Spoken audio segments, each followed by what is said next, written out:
Bonjour à tous et soyez les bienvenus dans ce 4e épisode de Brut de Capteur. Je vous rappelle que Brut de Capteur est une chaîne pour progresser en photographie grâce à une vidéo par semaine. Vous pouvez donc dès à présent vous abonner en cliquant ici, ou me suivre sur la page Facebook ou sur le site brutdecapteur.fr.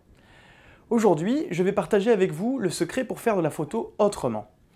Vous en avez marre du mode vert de votre appareil photo et d'appuyer sur le déclencheur sans réfléchir. Eh bien, je vais vous donner les clés pour reprendre le contrôle sur vos réglages. Eh bien, il va falloir passer en mode manuel. C'est écrit sur le t-shirt. Ce mode est assez difficile à appréhender au début car vous devez apprendre à régler tous les paramètres. Mais c'est aussi le plus formateur. En photo, je réfléchis, je fais mes réglages et enfin, je déclenche. Et toujours dans cet ordre-là. Si vous vous imposez ce processus, vous allez progresser 3 fois plus vite. Pour cela, on passe notre molette de sélection en mode manuel de cette façon. Prendre des photos en mode manuel, ce n'est pas facile, en tout cas au début. Il y a de fortes chances d'ailleurs que vous n'y arrivez pas tout de suite. Mais surtout, si c'est le cas, ne vous découragez pas. Maintenant, regardons dans notre viseur ce qu'il se passe. La première chose que l'on peut voir, c'est qu'en mode manuel, ici, vous avez l'apparition d'une petite jauge. Cette petite jauge au centre, que l'on a déjà vu dans la vidéo précédente, eh bien, on va expliquer aujourd'hui de quoi il s'agit. Elle va devenir notre meilleur allié. Cette jauge, c'est une jauge d'exposition et qui va vous dire en gros si votre photo est sous-ex, sur-ex ou correctement exposée avec les réglages que vous avez déterminés bien sûr. Elle est assez simple à interpréter. Si elle vous indique une valeur dans le moins, comme ici, c'est que votre photo sera sous-exposée si vous déclenchez. Si elle va vers le plus, comme ici, eh bien c'est que votre photo sera surexposée. Ceci étant dit, l'objectif va être d'obtenir une photo correctement exposée, en tout cas dans la majorité des cas. Et pour cela, il faut que notre jauge soit à peu près au milieu. Donc pour l'expérience qui va suivre, je vous mettrai les réglages en direct en bas, comme d'habitude. Donc comme si vous étiez dans le viseur de votre appareil photo. J'ai positionné 2 lampes, de façon à avoir 2 sources de lumière qui me permettent de travailler de manière un petit peu plus confortable. Je vais donc prendre mon appareil photo et puis regarder ma jauge d'exposition. Ici donc, je suis à f8, elle me dit que je suis sous-exposé, largement sous-exposé. Et effectivement, si je déclenche, on voit que ma photo est sous-exposée. Donc, je suis à f8, mon diaph est trop fermé. Ce que je peux faire, c'est éventuellement l'ouvrir un peu plus pour laisser rentrer un petit peu plus de lumière. Je vais donc me mettre à f5.6. Alors voyons. f5.6. Et ici, ma jauge va m'indiquer qu'effectivement, j'ai suffisamment de lumière et que je suis correctement exposé. Pour cela, je vérifie en déclenchant. Voilà. Et ici, on le voit, ma photographie est correctement exposée. Alors, pour changer le diaph, comment on s'y prend? Eh bien, chez Canon, il va falloir appuyer sur ce bouton, le bouton AV, puis derrière, utiliser la molette, la tourner dans un sens ou dans l'autre pour faire varier la valeur de diaphragme. Chez Nikon, il s'agira d'un autre bouton, je vous le mets en incrustation, un petit bouton qui prend aussi la forme d'un petit diaphragme, on le voit ici sur le dessin, il y a un petit diaphragme à côté, c'est donc peut-être un petit peu plus intuitif pour le débutant, qui va tout de suite comprendre qu'il ferme ou il ouvre son diaphragme, mais de toute façon, c'est le même principe, vous appuyez sur le bouton et vous tournez la molette. Si vous avez un appareil photo réflexe expert ou professionnel, eh bien vous aurez la possibilité directement de le régler à la molette puisque vous aurez 2 molettes, une molette pour l'ouverture et une molette pour le temps de pause. Donc, si je reprends mon premier réglage, rappelez-vous, j'étais donc à f8. Voilà, ma photo était sous-exposée. On le voit, ma jauge m'indique maintenant une sous-exposition, comme tout à l'heure. J'ai décidé d'ouvrir mon diaphragme, c'était une opportunité pour moi, mais je peux également agir sur l'autre paramètre qui nous intéresse, c'est-à-dire le temps de pause. Et ici, donc, vous l'avez vu, je suis à 1/2 centième de seconde, et je vais aller vers une valeur de 1/50e de seconde. Pour cela, plus d'autres boutons, il suffit d'appuyer, de faire tourner la molette sans actionner aucun autre bouton. Et si je déclenche, vous voyez, ma jauge m'indique une exposition correcte. Et à 1/50e de seconde, mon exposition est correcte. Vous le voyez donc, j'avais deux possibilités, soit ouvrir mon diaphragme, soit aller vers un temps de pause un petit peu plus long. Le résultat sera le même en termes d'exposition, car j'aurai plus de lumière qui viendra heurter mon capteur. Maintenant, nous allons voir ce qui se passe lorsque vous manquez de lumière. Pour cela, je vais couper l'une de mes deux sources lumineuses, voilà, pour simuler un manque de lumière. Faisons l'expérience que nous avons fait tout à l'heure. Je vais donc rester sur les mêmes réglages qu'au début. Je suis à f8, 1/200 de seconde et 200 ISO. Voyons. Voilà, on se rend compte ici que notre jauge d'exposition est dans le moins. Je vais donc ouvrir mon diaphragme au maximum, vu que je suis, hop, donc j'ouvre à 5.6, et je me rends compte que ma jauge est toujours dans le moins. Je vais donc travailler sur mon temps d'exposition pour aller jusqu'à une valeur de 1/4 de seconde. Et là, je déclenche. Et on se rend compte effectivement que ma photo est floue. On a tous eu ce genre de photographie sur nos compacts, sur nos portables, sans savoir d'où cela venait et comment on pouvait faire pour lutter contre ce genre de photos floues. Eh bien, on va voir ensemble qu'il y a une astuce simple pour y remédier et que, en ce qui vous concerne, vous ne ferez plus jamais de photos floues. Lorsque je suis comme ici à main levée, eh bien, mon appareil va bouger, car je ne suis pas aussi stable que sur un trépied. Donc, je tremble légèrement. Vous ne le ressentez pas, mais votre appareil, oui. Lorsque j'ai un temps de pause trop long, mon capteur qui se trouve dans mon appareil va bouger aussi par rapport à l'objet que l'on photographie. Ma photo est donc floue. On va essayer de voir ça avec un schéma. Rappelez-vous, lorsque vous déclenchez, votre obturateur s'ouvre pour laisser la lumière rentrer dans l'appareil photo. Puis, il se referme pour empêcher la lumière de rentrer dans le boîtier. Eh bien, lorsque votre temps d'obturation est trop lent, voilà ce qui se passe. Votre obturateur s'ouvre, comme on vient de le voir. Durant ce laps de temps qui est trop long, eh bien votre appareil va bouger un petit peu. Comme ceci par exemple.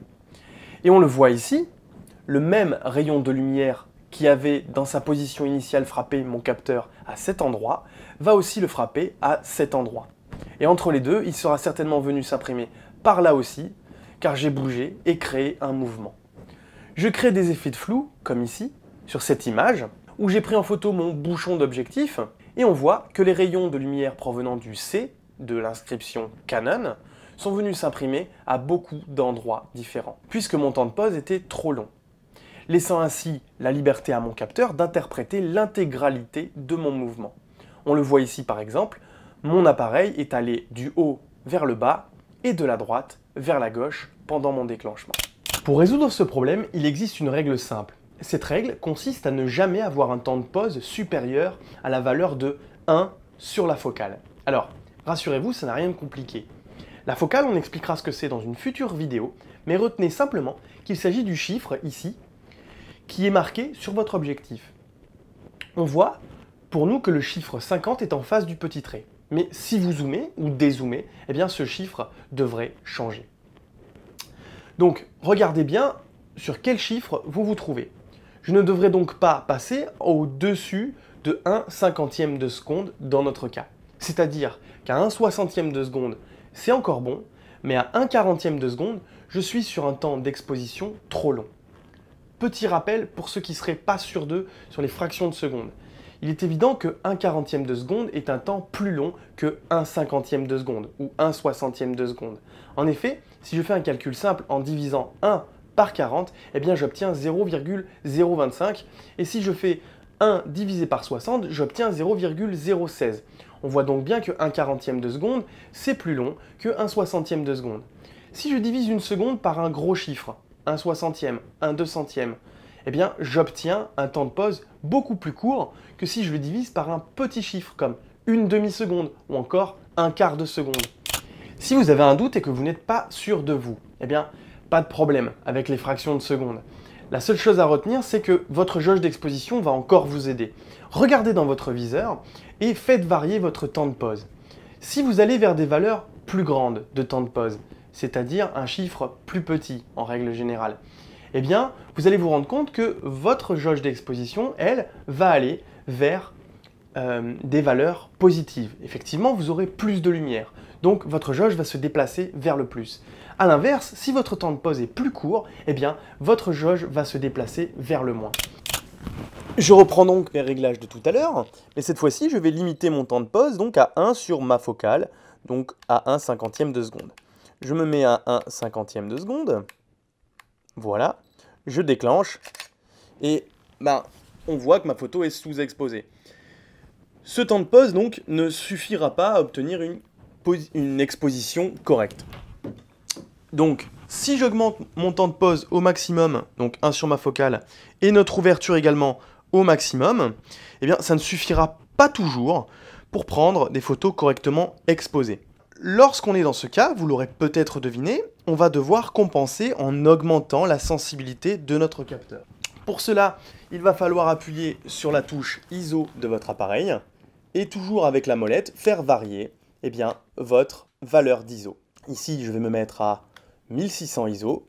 Pour certains, vous devrez appuyer sur la touche OK, notamment si vous êtes chez Canon. Et là, enfin, je vois que ma photo est correctement exposée d'après ma jauge. Je déclenche. Et vous venez d'obtenir une photo correctement exposée, avec peu de lumière, et elle n'est pas floue. En revanche, on retiendra que la sensibilité est le dernier des réglages que l'on modifiera. En règle générale, on essaiera de garder une sensibilité la plus basse possible.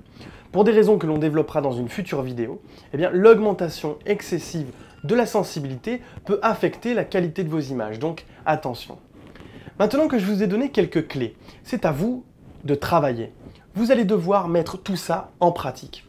Pour cela, je vous conseille de vous entraîner en reproduisant simplement l'exercice que nous venons de voir à la maison. Utilisez un objet quelconque, peu importe, et apportez une source de lumière pour travailler de manière plus confortable. Je vais faire un petit aparté où je vous montre une petite astuce pour être sûr que votre photo est correctement exposée. Lorsque vous visualisez une photo grâce à ce petit bouton en forme de triangle ici, vous avez la possibilité en appuyant sur la flèche du haut pour les nikonistes ou 2 fois sur la touche display pour les canonistes d'afficher l'histogramme de votre photographie. Si comme ici, une grande majorité de l'histogramme est comprise entre ces deux limites, cela veut dire que votre exposition est correcte. En revanche, on retourne sur ma première photo qui était très sombre et on retrouve un histogramme avec des valeurs ici de ton foncé trop importantes et une majorité de celui-ci décalé sur la gauche. A contrario, si mon histogramme était très concentré vers la droite, on aurait des valeurs de haute lumière ici très importantes et on aurait sans aucun doute une photo surexposée. On verra que ces valeurs s'appellent les valeurs écrêtées, mais on en parlera dans une autre vidéo. On verra aussi que l'appareil a d'autres façons de nous dire qu'une photo est surexposée ou sous-exposée. Mais c'était une manière pour moi d'introduire la notion d'histogramme. La rubrique à retenir. Alors aujourd'hui, qu'est-ce qu'il faut retenir? On a vu ensemble le processus qui doit régner lorsque vous prenez des photos. 1. Je réfléchis. 2. Je fais mes réglages. Et enfin, 3. Je déclenche. Nous avons vu à quoi nous servait notre petite jauge d'exposition. Et nous avons vu également que l'histogramme pouvait nous aider à repérer les photos qui étaient surexposées ou sous-exposées. Nous avons vu aussi que nous pouvions compenser un manque de lumière grâce à nos 3 paramètres, donc soit en ouvrant plus notre diaphragme, soit en allant vers des temps de pause plus longs. Alors attention à ne pas aller au-delà d'une certaine limite que l'on va mettre juste en dessous, ou soit en augmentant la sensibilité de notre capteur. Il est bien évident que si au contraire j'ai trop de lumière, je ferai l'inverse en fermant mon diaphragme, en allant vers des temps de pause plus courts ou en baissant la sensibilité de mon capteur. Nous avons également vu la règle du 1 sur la focale, qui est le temps d'obturation maximum que l'on ne doit pas dépasser, au risque bien sûr d'avoir, vous l'avez compris, des photos floues. Nous avons aussi vu la notion de flou de bouger avec une photo d'illustration que je vous remets ici. Et nous avons introduit la notion de bruit numérique en évoquant la dégradation de vos images lorsque vous augmentez de manière excessive la sensibilité du capteur. La photo est une passion qui coûte cher. Elle coûte de l'argent, mais aussi du temps. On pense toujours qu'on n'a ni l'un ni l'autre, mais c'est souvent faux. Gardez toujours à l'esprit qu'il faut prendre le temps de prendre des photos. Faites-en beaucoup moins, mais faites-les beaucoup mieux. Si cette vidéo vous a plu, n'oubliez pas de vous abonner de la partager sur les réseaux sociaux. Pour moi, c'est fini. Je vous souhaite une très bonne semaine. Je vous dis à la semaine prochaine et surtout, n'oubliez pas, partageons.